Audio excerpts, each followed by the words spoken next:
श्रीमद् भगवद गीता यथारूप अध्याय 18 श्लोक संख्या 33 से 39। वृत्त्यायया धारयते मनः प्राणेन्द्रियक्रियः योगेनाव्यभिचारिण्या धृतिः सा पार्थ सात्विकी। हे प्रतापुत्र, जो अटूट है, जिसे योगाभ्यास द्वारा अचल रहकर धारण किया जाता है और जो इस प्रकार मन, प्राण तथा इंद्रियों के कार्यकलापों को वश में रखती है, वह धृति सात्विक है। तात्पर्य: योग परमात्मा को जानने का साधन है। जो व्यक्ति मन, प्राण तथा इंद्रियों को परमात्मा में एकाग्र करके दृढ़तापूर्वक उनमें स्थित रहता है, वही कृष्ण भावना में तत्पर होता है। ऐसी धृति सात्विक होती है।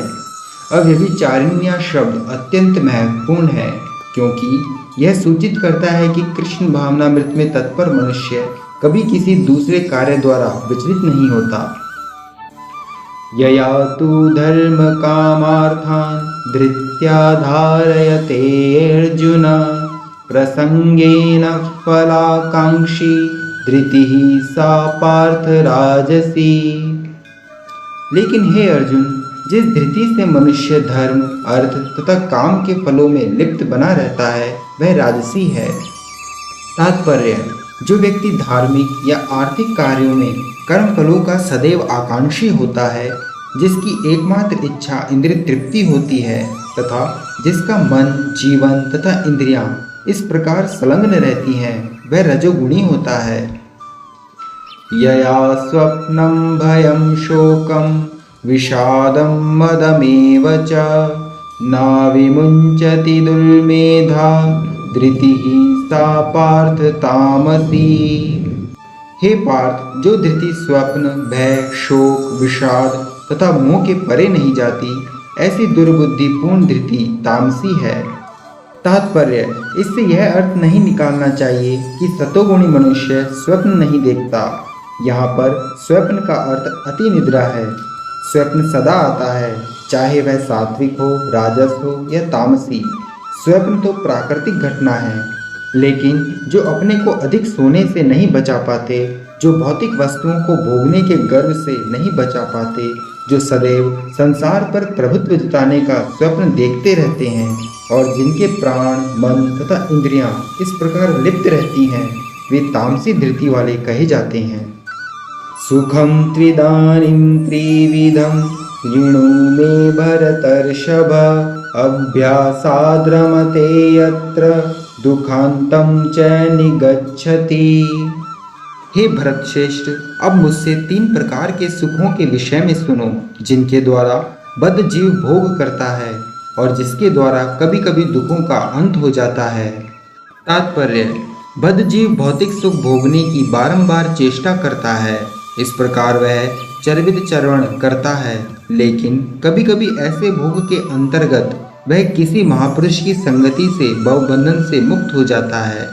दूसरे शब्दों में बद्ध जीव सदा ही किसी न किसी इंद्रिय तृप्ति में लगा रहता है, लेकिन जब सुसंगति से यह समझ लेता है कि यह तो एक ही वस्तु की पुनरावृत्ति है और उसमें वास्तविक कृष्ण भावनामृत का उदय होता है, तो कभी कभी वह ऐसे तथाकथित आवृत्त मूलक सुख से मुक्त हो जाता है।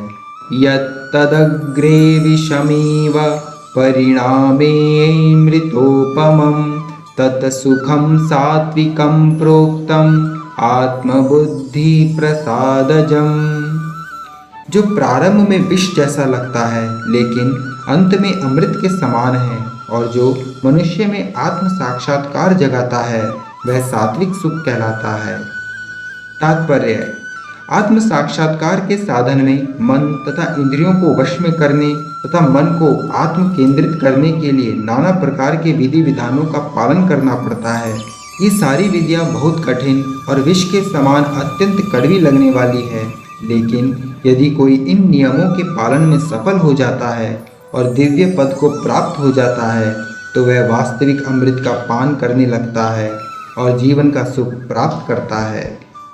विषयेन्द्रिय संयोगात् यत्तदग्रे मृतोपमं परिणामे विषमेव तत्सुखं राजसं स्मृतम्। जो सुख इंद्रियों द्वारा उनके विषयों के संसर्ग से प्राप्त होता है और जो प्रारंभ में अमृत तुल्य तथा अंत में विष तुल्य लगता है, वह रजोगुणी कहलाता है।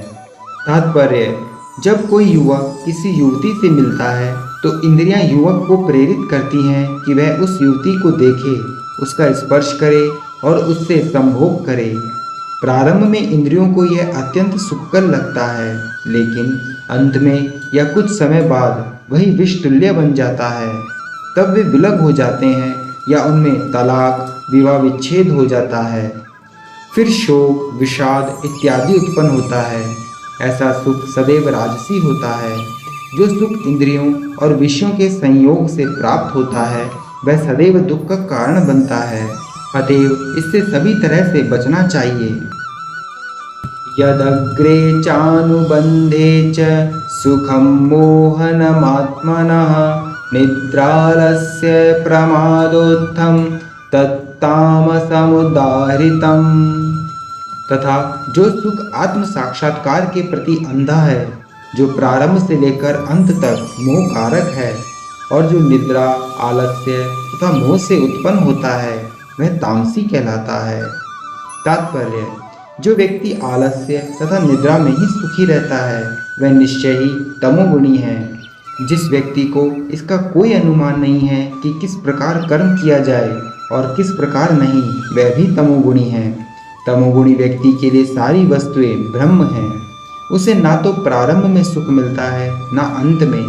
रजोगुणी व्यक्ति के लिए प्रारंभ में कुछ क्षणिक सुख और अंत में दुख हो सकता है, लेकिन जो तमोगुणी है, उसे प्रारंभ में तथा अंत में दुख ही दुख मिलता है। हरे कृष्ण।